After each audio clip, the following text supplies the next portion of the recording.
हुकूमत ने तनख्वाहदार तबके को पीस कर रख दिया। निजी मुलाजमीन की तनख्वाहें बढ़ने की कोई गारंटी नहीं, मगर उन पर टैक्स का मजीद बोझ लाद दिया गया। आइंदा माली साल के बजट में तनख्वाहदार तबके के लिए इनकम टैक्स में इजाफा कर दिया गया। 50,000 रुपये माहाना आमदन वाले अफराद इनकम टैक्स से मुस्तस्ना। सालाना 6 लाख से 12 लाख कमाने वालों का इनकम टैक्स 5% कर दिया गया।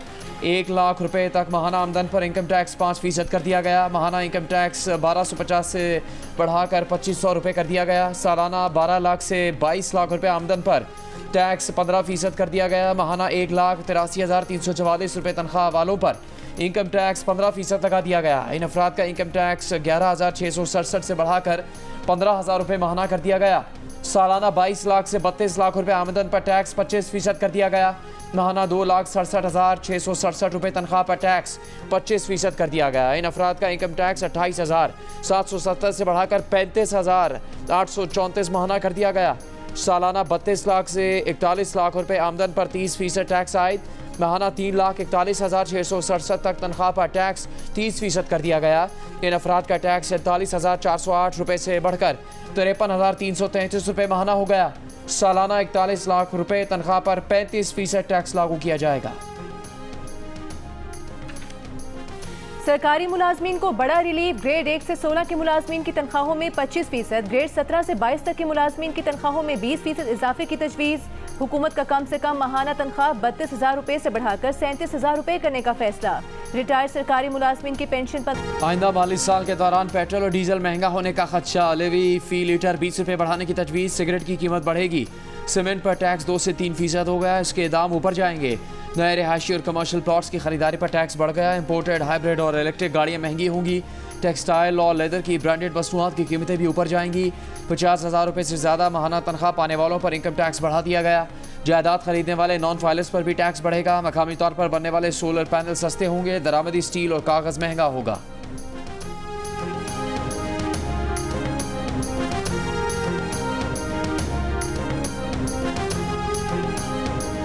कौमी असेंबली में बजट इजलास 2 घंटे ताखीर से शुरू हुआ। पीपल्स पार्टी का पहले इजलास में शिरकत न करने का फैसला। हुकूमत की जानिब से राबता न करने और तरक्याती बजट पर एतमाद में न लेने का शिकवा। डेप्यूटी वजीर आज़म इसहाक डार बिलावल भुट्टो जरदारी के चेंबर में गए, जिसके बाद पीपल्स पार्टी के अरकान ऐवान में पहुंच गए। बिलावल भुट्टो जरदारी इजलास में शरीक नहीं हुए। सहाफ़ी ने पूछा तो बिलावल ने कहा कि वो तो घर जा रहे हैं। बजट तकरीर के दौरान अपोजिशन का एहतजाज, शोर शराबा। सुन्नी देहात काउंसिल के अरकान नशिस्तों से खड़े हो गए।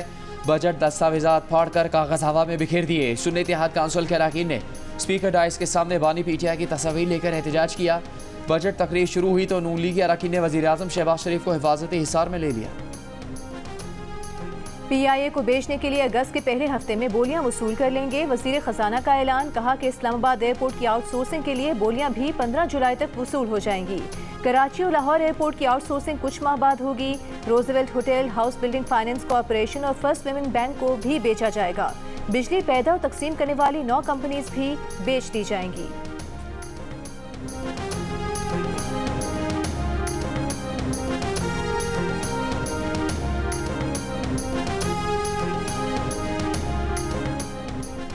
बेनज़ीर इनकम सपोर्ट प्रोग्राम से इस्तेफादा करने वाले अफराद की तादाद 93 लाख से बढ़ाकर 1 करोड़ कर दी जाएगी। प्रोग्राम के लिए मुख्तस रकम 27% इजाफे के साथ 593 अरब रुपये कर दी जाएगी। तालीमी वज़ाइफ से मज़ीद 10 लाख बच्चे फ़ायदा हासिल करेंगे। 5 लाख नौज़ायदा बच्चों को पैदाइश के पहले 1000 दिनों में खुराक फराहम की जाएगी। आइंदा साल हुकूमत को टैक्सेस से आमदन होगी 12,970 अरब और खर्चा होगा 18,877 अरब रुपए। हुकूमत के कुल खर्चे में से आधे से ज़ायद कर्जों पर सूद की मद में चला जाएगा। मजीद 100 अरब रुपए से पब्लिक प्राइवेट शराकत के तहत तरक्याती काम होंगे।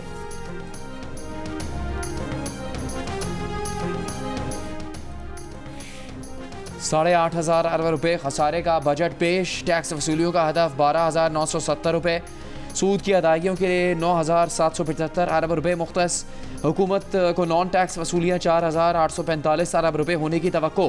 निजकारी से 30 अरब रुपये मिलने का इम्कान। दिफा के लिए 2,122 अरब रुपये मुख्तस। 1,363 अरब रुपये की सब्सिडीज़ दी जाएंगी।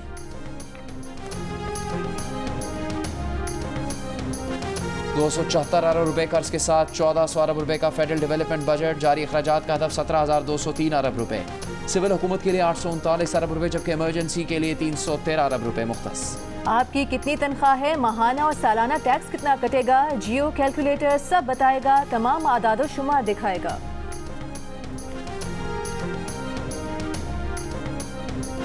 चेयरमैन एफबीआर मोहम्मद जुबैर टोहाना ने पोस्ट बजट प्रेस कॉन्फ्रेंस करते हुए कहा कि एफबीआर टैक्स वसूलियों में 3800 अरब रुपए से ज़्यादा इजाफा किया जा रहा है।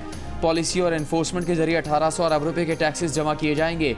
400 से 450 अरब रुपए की टैक्स छूट खत्म की गई। कस्टम्स ड्यूटी की मद में 150 अरब रुपए की टैक्स छूट को खत्म किया गया।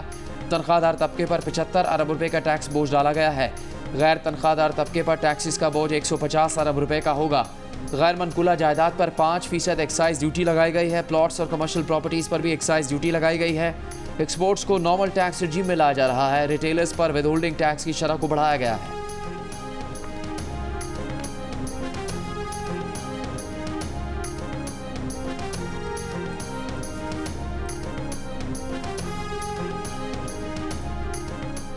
विफाक ऐवान हाय सनत और तिजारत पाकिस्तान ने कहा है कि 1.5% शरह सूद कम होने से कुछ नहीं होगा। मुकामी फैक्ट्रीज को 17 सेंट की बिजली मिलती है, जबकि इलाकाई ममालिक की फैक्ट्रीज को 8 सेंट की बिजली मिलती है। रियल एस्टेट पर 15% टैक्स लगाने से सेक्टर मुकम्मल तौर पर बैठ जाएगा। बजट का बगौर जायजा ले रहे हैं। बजट अहदाफ सनतों की हालत देखते हुए बहुत ज्यादा हैं। एक्सपोर्ट रीफाइनेंस रकम में इजाफा खुशाइंद है। एक्सपोर्टर्स को आम टैक्स नेट में लाने से एक्सपोर्ट में कमी होगी। IT सेक्टर के लिए भारी रकम बेहतर कदम है। तनख्वाहों और पेंशन में इजाफा अच्छा कदम है। टैक्स डिजिटाइजेशन की बात अच्छी है। रियल एस्टेट पर कैपिटल गेन टैक्स से बैरून मुल्क से रकम की तरसील में कमी आएगी।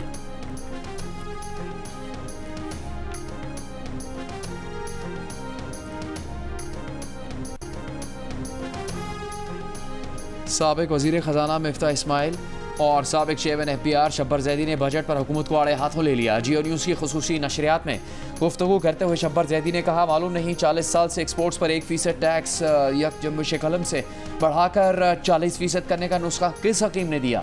लगता है हुकूमत के साथ धोखा हो रहा है।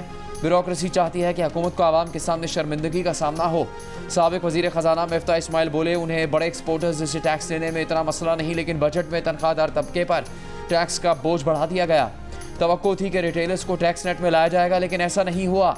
हुकूमत ने रिटेलर्स के इनकम टैक्स की मद में मैन्युफैक्चरर्स से 2.25% विद होल्डिंग टैक्स लेने का कहा है, लेकिन क्योंकि 95% रिटेलर्स और डिस्ट्रीब्यूटर्स नॉन फाइलर्स हैं, इसलिए ये बोझ मैन्युफैक्चरर्स पर पड़ेगा और वो ये रकम कभी अपनी जेब से नहीं देगा। बोले, एक तरफ हुकूमत ने दवा और खुश्क दूध पर 1% टैक्स बढ़ाकर 17% करने की तजवीज़ दी, लेकिन दूसरी जानिब आयरन और स्क्रैप की सेल्स पर छूट का ऐलान किया। लगता है इस शोबे में किसी की बड़ी पर्ची चली है।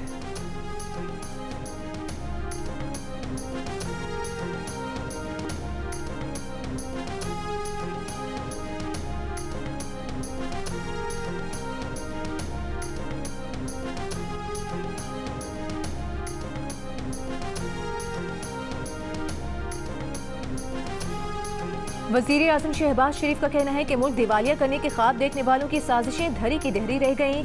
साजिशी टोले ने मुल्क की सलामती को खतरे में डाला। मुल्क को माशी मुश्किलात की मंझधार से निकाल कर इस्तेहकाम की समत में लाए। नून लीग के पार्लिमानी पार्टी इजलास में वज़ीर आज़म ने कहा कि माशी टीम की मेहनत के मुस्बत नताइज आना शुरू हो गए हैं। महंगाई में कमी हुई, रुपया मुस्तहकम हुआ, स्टॉक मार्केट में तेजी का रुझान है। वज़ीर आज़म के पार्लिमानी पार्टी अरकान को बजट से मुतालिक झूठ और प्रोपेगेंडे का मौसर और मुदल्लिल जवाब देने की हिदायत। कौमी असम्बली में बजट इजलास से कबल विफाकी काबीना ने माली साल 2024-25 के बजट में किसानों, नौजवानों, सनतों के लिए पैकेज की मंजूरी दी।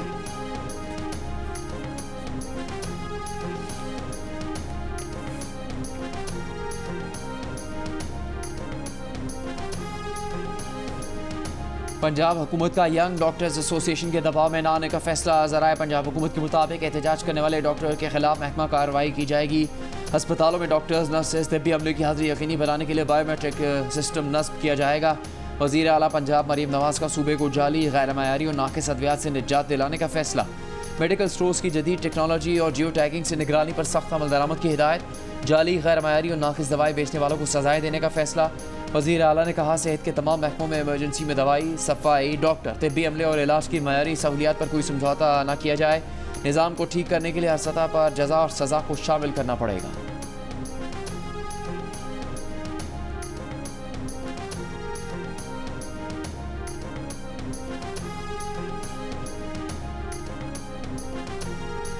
चेयरमैन पीटीआई बैरिस्टर गौहर का कहना है कि महमूद खान अचकजई की क़यादत में जो मुज़ाकरात होंगे पूरे ऑपोजिशन इत्तेहाद के होंगे।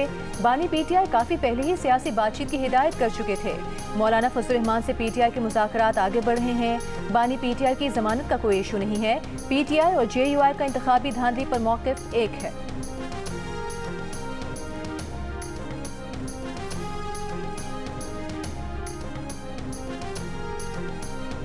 हुकूमती अखराजात कम करने से मुतालिक कमेटी की कुछ सरकारी इदारे बंद, कई इदारे जम और कुछ इदारे सूबों के हवाले करने की सिफारिश।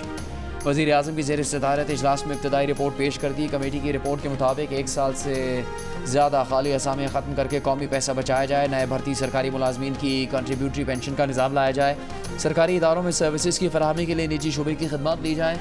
एक और इजलास में वज़ीर आज़म का इस्लामाबाद में बैन अल-अक़वामी मायार का कायदे-आज़म हेल्थ टावर तामीर करने का ऐलान।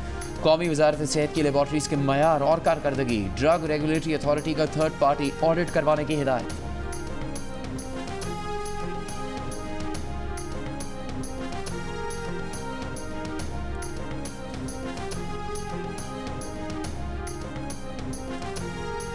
हुकूमत का बजट के बाद काबीना में तोसी करने का फैसला। हुकूमत ने एक बार फिर पीपल्स पार्टी को काबीना का हिस्सा बनने की दावत दे दी। जंग और द न्यूज़ की खबर के मुताबिक काबीना में नून लीग और इत्तेहादी जमातों से सीनियर सियासी रहनुमाओं को शामिल किया जाएगा। वज़ीर आज़म शहबाज शरीफ ने नई काबीना की तश्कील से मुतालिक वफाकी वज़ीर एहसन इकबाल को अहम टास्क दे दिया। एहसन इकबाल का वज़ीर आला बलोचिस्तान सरफराज बुक्की और कमर ज़मान कायरा से राबता, पीपल्स पार्टी की क़यादत की काबीना का हिस्सा बनने और वजारतों की तादाद से मुतालिक मुशावरत जारी।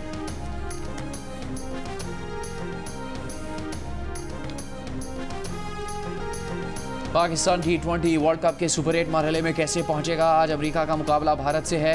जो टीम जीती वो सुपर 8 मरहले में चली जाएगी। जो हारी उससे अपना आखिरी मैच भी हारना होगा ताकि पाकिस्तान का रास्ता मजीद आसान हो। पाकिस्तान को अपने आखिरी ग्रुप मैच में आयरलैंड को हराना होगा और रन रेट भी बेहतर करना होगा, तब पाकिस्तान सुपर 8 मरहले में क्वालिफाई कर लेगा। अगर अमेरिका या भारत का कोई भी मैच बारिश की नज़र हुआ तो पाकिस्तान सुपर 8 से उसी रोज़ बाहर हो जाएगा।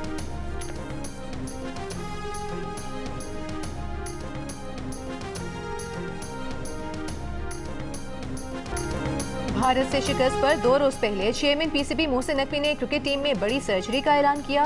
अब कहते हैं कि अभी टीम मैचेस खेल रही है, कौम को इंतजार करना चाहिए। T20 वर्ल्ड कप के हतमी नतीजे का इंतजार करना चाहिए। जो भी टीम है, जिस तरह की भी टीम है, फिलहाल तो उनकी हौसला अफजाई करनी चाहिए। जो हमें करना है उस पर काम कर रहे हैं। मुशावरत भी जारी है, लेकिन अभी बात करना मुनासिब नहीं।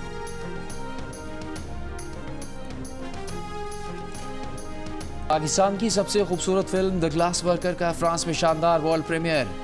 फिल्म फेस्टिवल में बेमिसाल पजीराई, पाकिस्तानी टैलेंट की तारीफ, तमाम शोज़ के टिकट फरोख्त। प्रीमियर में डॉक्टर फिल्म डायरेक्टर उस्मान रियाज, प्रोड्यूसर खजर रियाज और आर्ट डायरेक्टर मरियम पराचा भी मौजूद थी। जियो फिल्म्स की पेशकश द ग्लास वर्कर जो मानो एनिमेशन स्टूडियो ने बनाई है। ये फिल्म जियो फिल्म्स और मानवी वाला एंटरटेनमेंट के बैनर तले 26 जुलाई को रिलीज़ की जाएगी।